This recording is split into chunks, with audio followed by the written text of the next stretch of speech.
Hello everyone. In today's video, I'm going to be reviewing Hello everyone. In today's video, I'm going to be reviewing the movie Sunset Boulevard from 1950. But before I get started, here's my little tribute impersonation of the movie of the famous lines.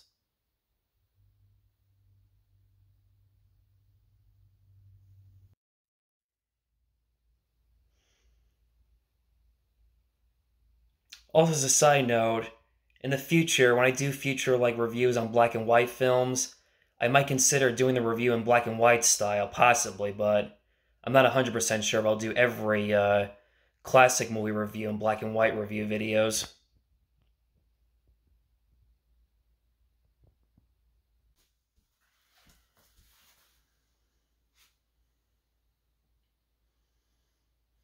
Wait a minute, haven't I seen you somewhere before? Get down before I call my servant. Wait a minute, I know who you are. You're Norman Desmond. Used to be in silent pictures, used to be big. I am big. It's the pictures that got small.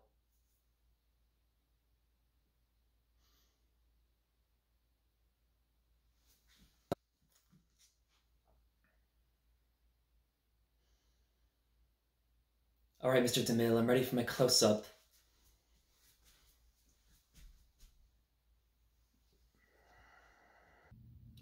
Okay, now that I got that out of the way, here's my review of Sunset Boulevard.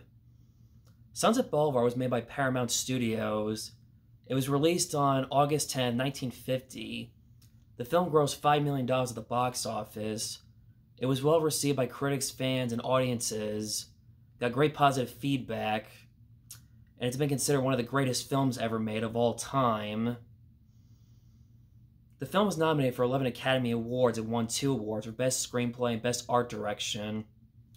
The film was directed by Billy Wilder, who also wrote the film. Billy Wilder, prior to this, had directed films like Double Indemnity. He would go on to direct films like The 7-Year Itch with Marilyn Monroe and The Apartment.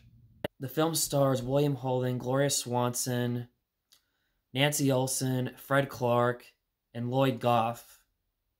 Sunset Boulevard is about Hollywood writer Joe Gillis, who is desperate to make a film picture and is desperate for money. He's also struggling to make ends meet. But his lack of originality is rejected by the studio. His car breaks down in the middle of nowhere when he's running away from a couple loan shark collectors.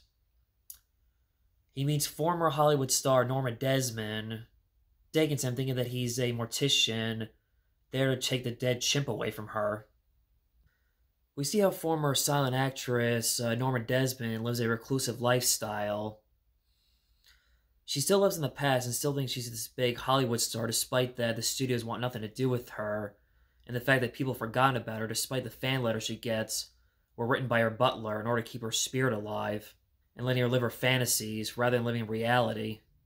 Sunset Boulevard is a film noir horror Hollywood nightmare showing the corruption behind the Hollywood studios, showing how the Hollywood studios did not give any credit to their stars for their success at the studio, and not giving them any credit at all whatsoever.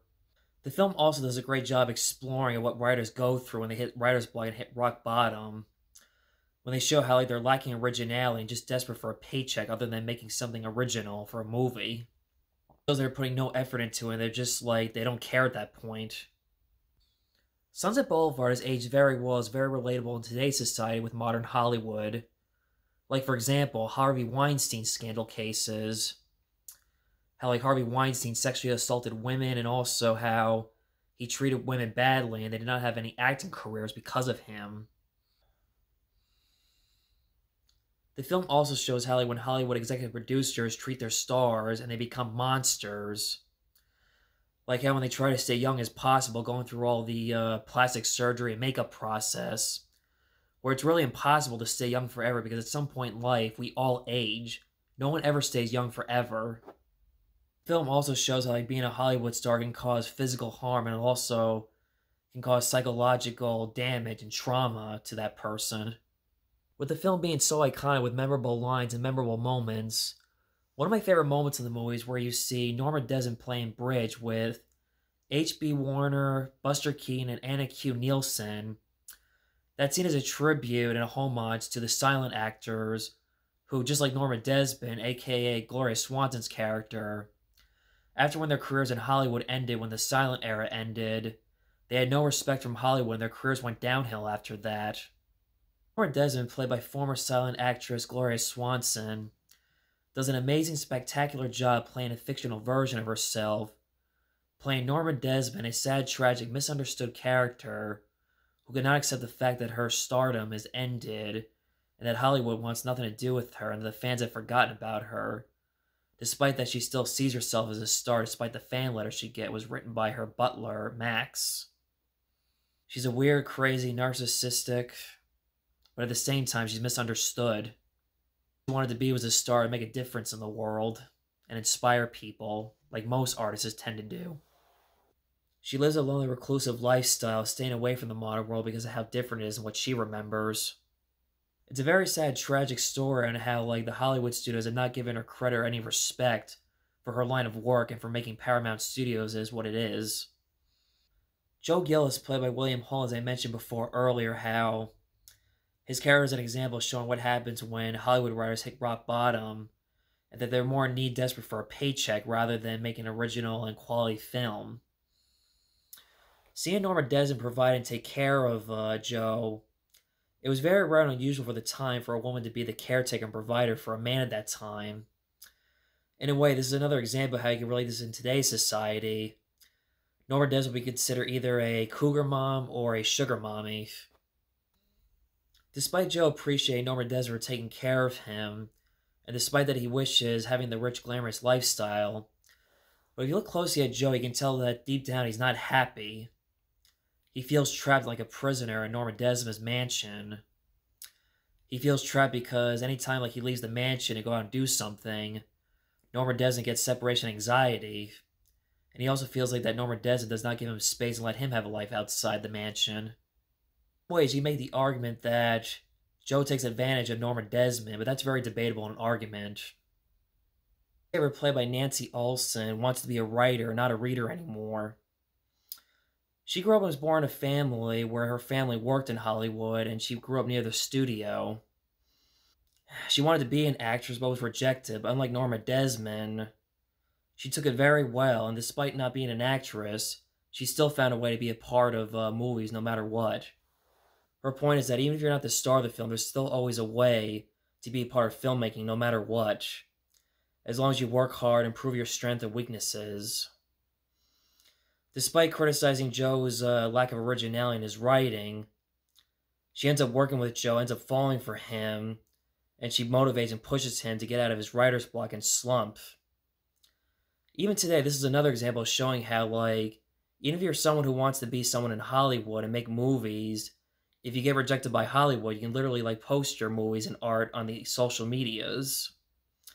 Shows that you don't have to go to Hollywood anymore, just post them on social media, you'll get discovered, but then again, now with social media on the rise so much, now there's more competition than there ever was before when it first started out, posting things on social media. Max von Mayerling, played by Eric von Stroheim, who was Norma Desmond's butler. It was a real big twist, shock, and surprise when we found out that he was once married to Norma Desmond. He's the kind of character that really cares for her, despite the fact that she was very hard and difficult back in the day to work for as an actress, back when he was making films.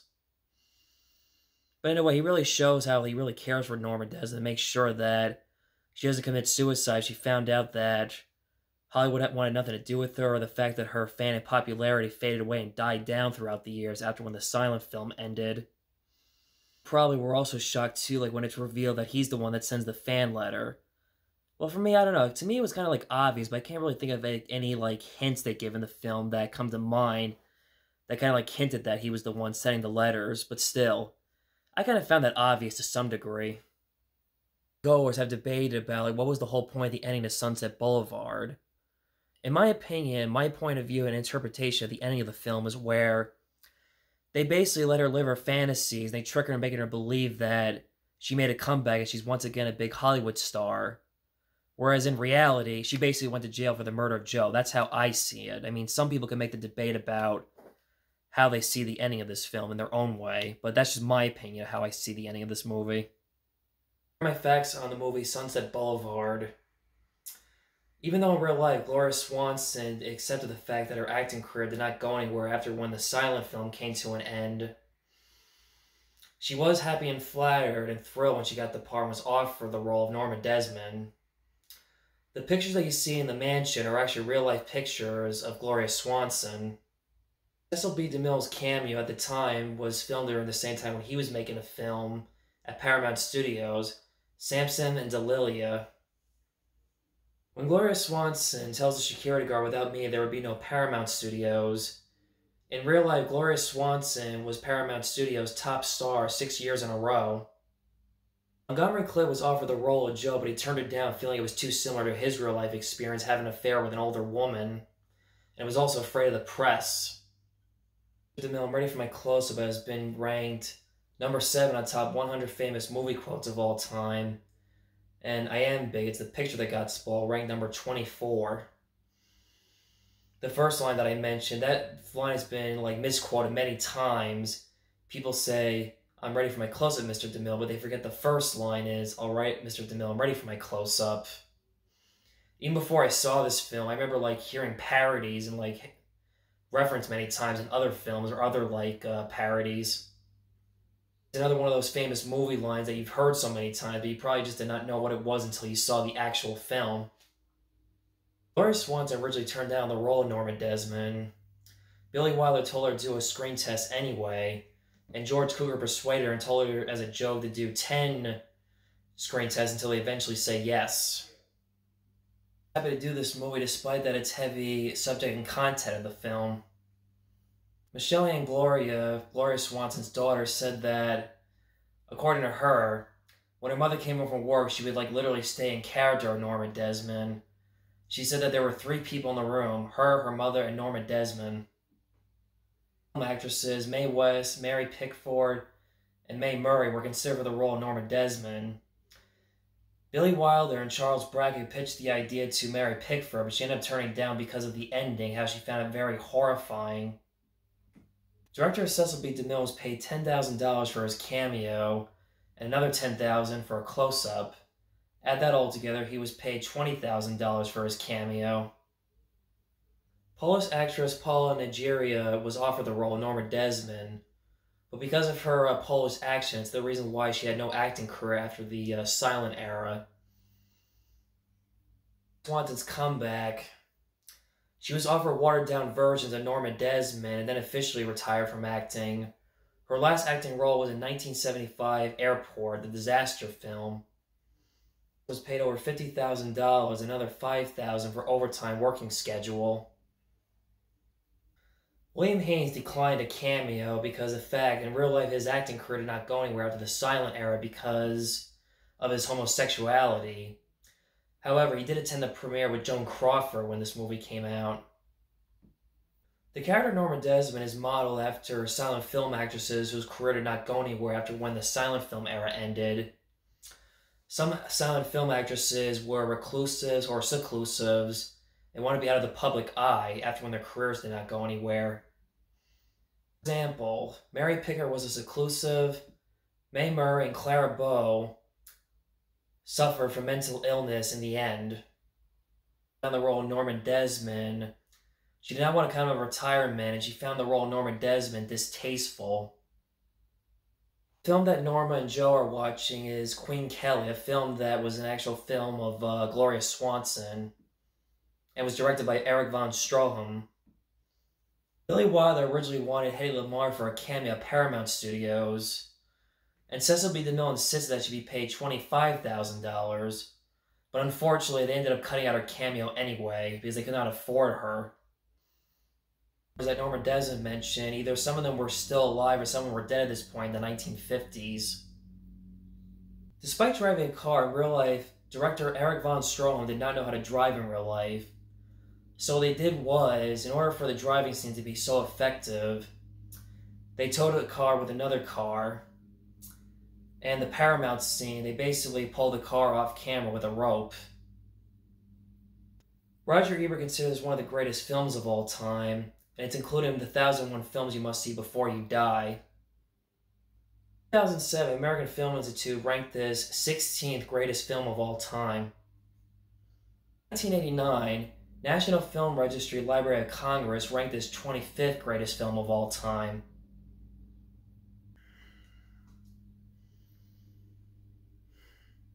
This is the only film to date to be nominated Best Picture and Best Screenplay in the same year.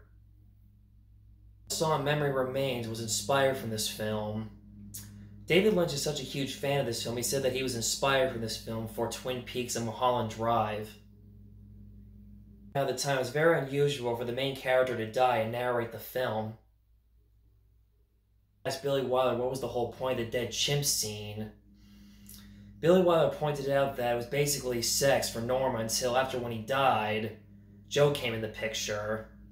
This question always annoyed Billy Wilder because he never really had the answer to what was the whole point of the dead chimp scene. Review of Sunset Boulevard. Hope you liked and enjoyed it. Please like the video, subscribe, hit that notification button, get my latest updates on my channel. Thank you.